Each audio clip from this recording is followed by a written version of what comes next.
हिंदी की सेवा में एक बार पुनः स्वागत है आपके अपने चैनल रघुवंशी क्लासेज पर। जैसा कि आपको पता है कि हमारे चैनल पर हिंदी व्याकरण की टॉपिक वाइज क्लासेस चल रही हैं, जिसमें हमने वर्णमाला, संज्ञा, सर्वनाम का अध्ययन कर लिया है। क्रिया का अध्ययन हम कर रहे हैं। तो क्रिया के अध्ययन में हमने कर्म के आधार पर क्रिया कितने प्रकार की होती है और अर्थ के आधार पर क्रिया कितनी प्रकार की होती है, ये हम अध्ययन कर चुके हैं। आज की वीडियो में हम जो कि क्रिया का तीसरा बोध होता है, क्रिया के अन्य भेद, उसके बारे में पढ़ेंगे। यानी अन्य कितने प्रकार की क्रिया और कौन कौन सी क्रियाएं होती हैं, उनके बारे में हम आज के वीडियो में जानेंगे। तो यदि आपने अभी तक हमारे चैनल को सब्सक्राइब ना किया हो तो चैनल को सब्सक्राइब करें, वीडियो को अधिक से अधिक शेयर करें और वीडियो को लाइक करना ना भूलें।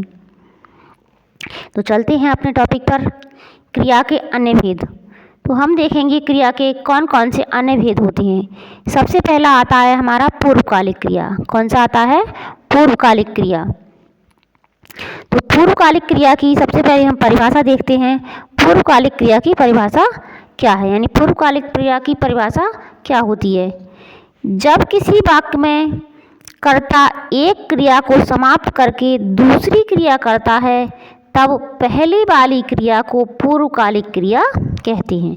कहने का तात्पर्य है, जब किसी सेंटेंस में, जब किसी वाक्य में कर्ता एक क्रिया को समाप्त करके दूसरी क्रिया करता है, तो जो पहले वाली क्रिया होती है उसे क्या कहते हैं? पूर्वकालिक क्रिया कहते हैं। उसे क्या कहते हैं? पूर्वकालिक क्रिया कहते हैं। यानी जब वाक्य में दो क्रियाएं दी होती हैं, पहले एक क्रिया होती है, बाद में दूसरी क्रिया होती है, तो जो पहले वाली क्रिया होती है उसे क्या कहते हैं? पूर्वकालिक क्रिया कहते हैं।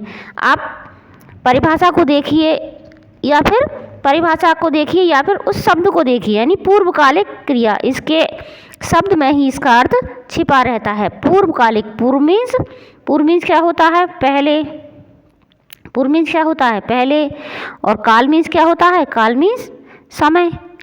काल मीन्स समय, यानी जो पहले के समय में हुई है, जो पहले के समय में हुई है तो वो कौन सी हो गई? पूर्वकालिक। जो पहले के समय में हुई है वो कौन सी हो गई? पूर्वकालिक हो गई।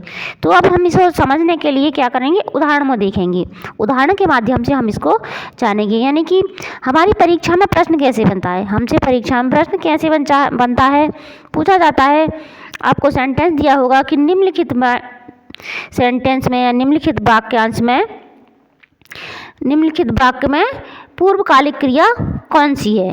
निम्नलिखित वाक्य में पूर्वकालिक क्रिया कौन सी है? तो हम देखते हैं सेंटेंस, गीता नहाकर खाना खाती है।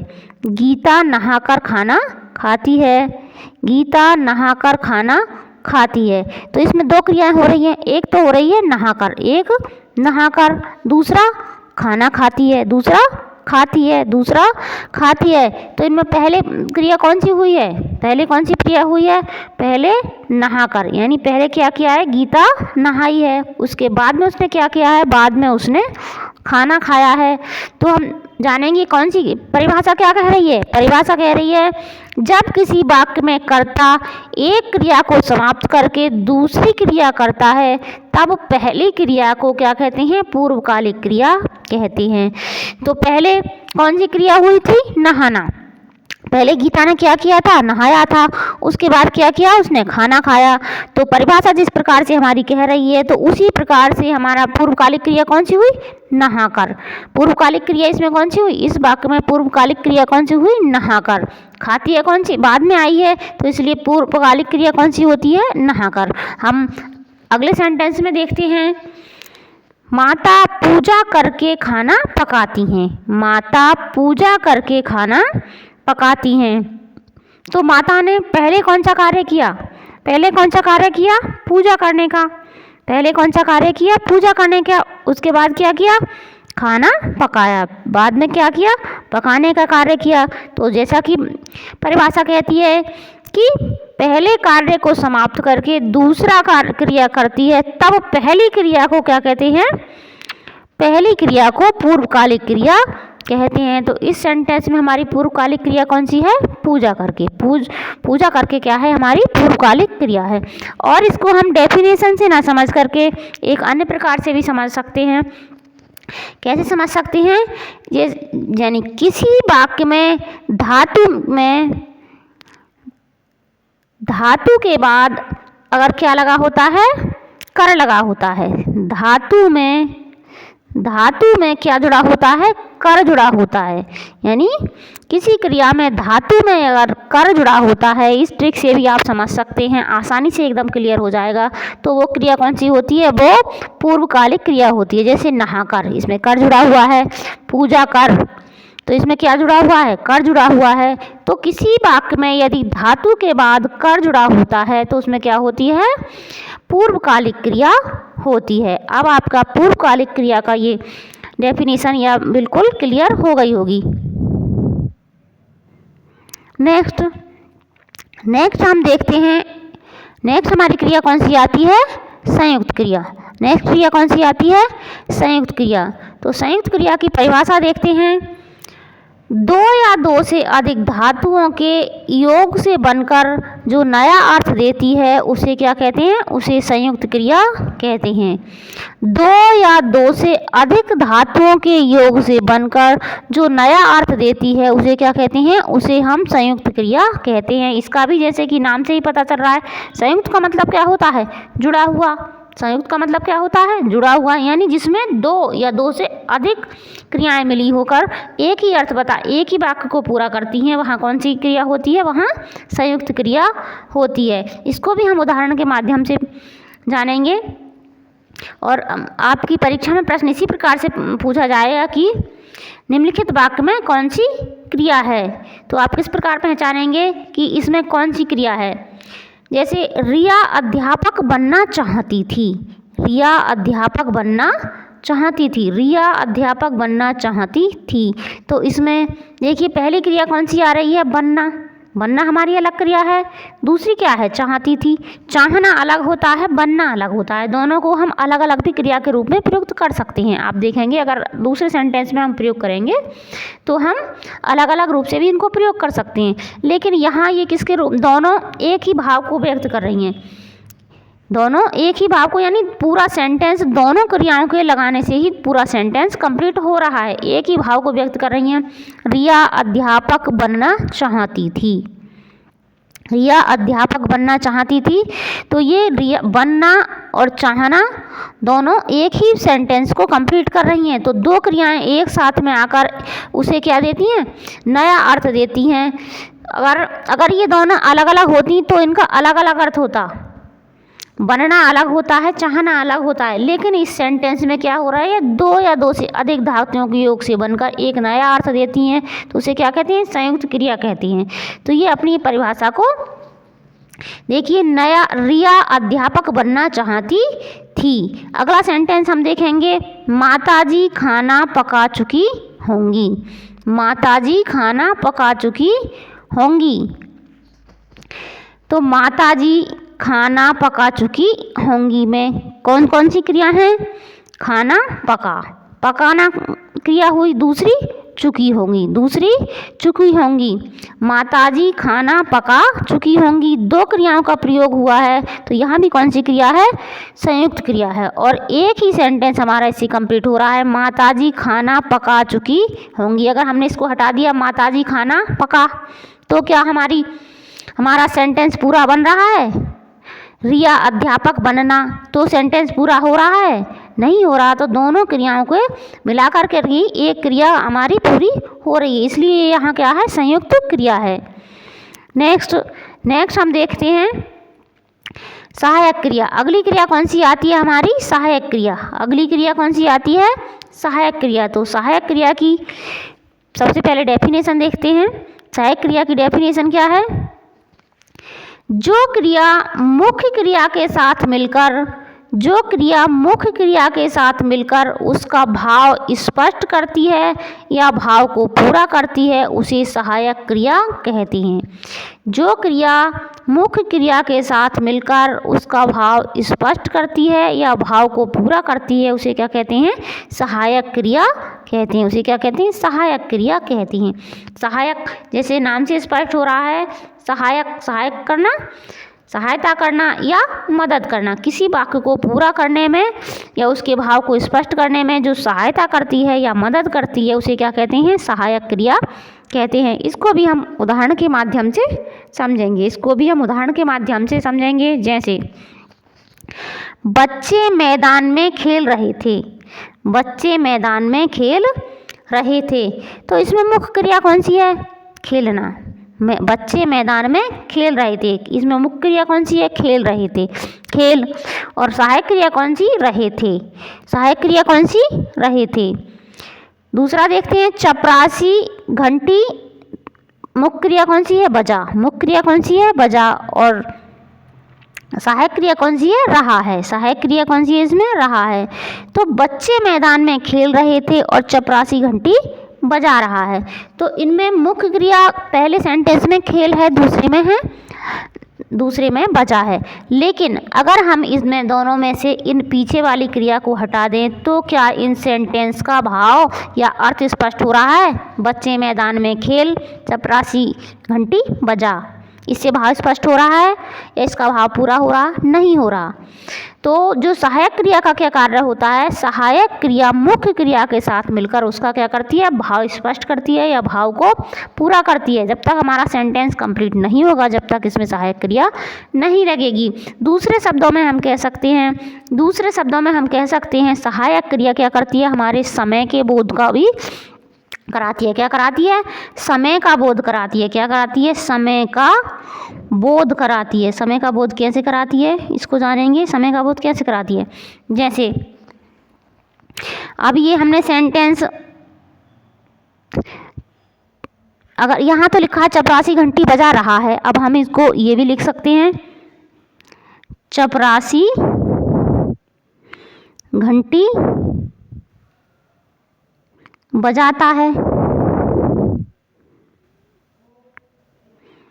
चपरासी घंटी बजाता है। और अगर हम इसकी जगह क्या कर सकते हैं? चपरासी घंटी बजाता था, है लिखते हैं तब भी सही है, था लिखते हैं तब भी सही है। लेकिन दोनों को लगाने से हमारा क्या हो गया? समय का बोध करा रही है कि चपरासी घंटी बजाता है, चपरासी घंटी बजाता। लेकिन अब हमने इसको अगर है और था हटा दिया तो हमें ये नहीं पता चलेगा कि चपरासी घंटी बजा रहा था, बजाता है या बजाता था। तो ये क्या कर रही हैं? दोनों समय को व्यक्त कर रही हैं।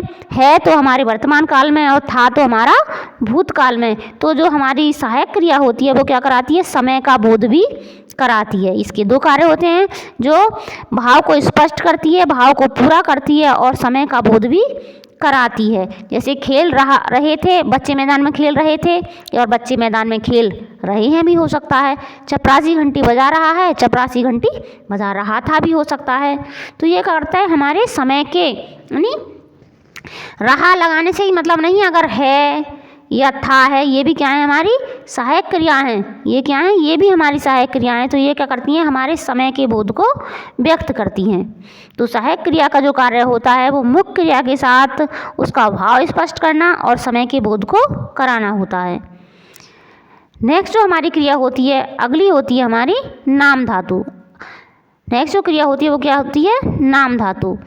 तो नाम धातु क्रिया की परिभाषा क्या होती है हम देख लेते हैं। यह धातु संज्ञा, सर्वनाम और विशेषण शब्दों में प्रत्यय लगाकर बनाई जाती है। ये क्या कह रही है इसकी परिभाषा? ये धातु संज्ञा, सर्वनाम और विशेषण शब्दों में प्रत्यय लगाकर बनाई जाती है। जैसे कैसे? चक्कर से चकराना, चक्कर से चकराना। बात से बतियाना, बात क्या हो गई? संज्ञा हो गई, और जिसमें हमने प्रत्यय क्या लगा दी? प्रत्यय लगा दी। तो क्या हो गया? ये बतियाना हमारी क्या बन गई? क्रिया बन गई। हाथ से हथियाना, लात से लतियाना, अपना से अपनाना, साठ से सठियाना। यानी ये क्या कह रहा है? संज्ञा में लगाकर, तो बात से बतियाना हाथ संज्ञा हो गई, हाथ से हथियाना बन गई। अब सर्वनाम में लगाकर अपना या आप या अपना क्या हो गया? सर्वनाम हो गया। सर्वनाम में हमने लगा दी तो क्या हो गई? आप से अपनाना बन गई। अपना से साठ क्या हो गया? हमारा विशेषण होगा। विशेषण से साठ से सठियाना होगा। इसमें हमने ये शब्द दिए हैं, इनको हम उदाहरण में भी प्रयोग कर सकते हैं। जैसे कहते हैं नहीं कि वह तो बहुत बतियाता है, अरे मैंने तो उसको हथिया लिया, या उसने उसका मेरा ये सामान हथिया लिया, उसने आज उसको बहुत लातों से लतियाया था। और कहते हैं जब बुजुर्ग लोग हो जाते हैं कि वह तो क्या करते हैं, बहुत अब सठिया गए हैं। तो इस प्रकार से हम क्या करते हैं, ये नाम धातु क्रिया होती है और इनको संज्ञा, सर्वनाम और विशेषण में प्रत्यय लगा करके बनाई जाती है। नेक्स्ट जो हमारी धातु होती है या नेक्स्ट जो हमारी क्रिया होती है वो होती है सम्मिश्र क्रिया। कौन सी क्रिया होती है, सम्मिश्र क्रिया। कौन सी क्रिया होती है, सम्मिश्र क्रिया। तो सम्मिश्र क्रिया की सबसे पहले हम डेफिनेशन देखते हैं। परिभाषा क्या कहती है, परिभाषा कहती है यह धातु संज्ञा, विशेषण और क्रिया शब्दों के पश्चात करना, खाना, देना, आना, जाना, मारना आदि पद लगाकर बनाई जाती है, आदि पद लगाकर बनाई जाती है। ये क्या कहती है परिभाषा, यह धातु संज्ञा, विशेषण, क्रिया विशेषण के पश्चात करना, खाना, आना, जाना, मारना आदि पद लगाकर बनाई जाती है। जैसे कैसे, जैसे उदाहरण में दिया हुआ है करना।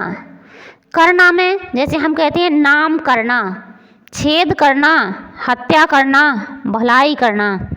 यानी उसके लड़के ने एग्ज़ाम पास कर लिया, करके क्या कर दिया, अपने माँ बाप का नाम कर दिया, उसने हत्या कर दिया। दूसरे की भलाई करना, यानी ये क्या है, संज्ञा है, नाम संज्ञा है, नाम में हमने करना लगा दिया, अब क्या बन गया, ये धातु बन गई, यानी कि क्या बन गई, क्रिया बन गई। छेद में करना लगा दिया, ये क्या बन गई, क्रिया बन गई। हत्या में करना लगा दिया, क्या बन गई, क्रिया बन गई। और उदाहरण इसके देखेंगे, जैसे आना। आना, आना पद जोड़ने से क्या बन जाता है, नजर आना, पसंद आना, उसे वह वस्तु पसंद आ गई, उसे वह वस्तु नजर आ गई। तो जाना, जैसे भाग जाना, सो जाना, पी जाना, रो जाना, खो जाना। तो इस तरह से पद लगा करके ये क्या बनाई जाती है, क्रिया बनाई जाती है। देना, देना से क्या बन जाएगा, गाली देना, फांसी देना है। गाली देना, वह गाली देता है, वह उसने फांसी लगा ली या फांसी दे ली। होना, होना से काम होना, नाम होना। इस प्रकार से क्रिया बनाई जाती है।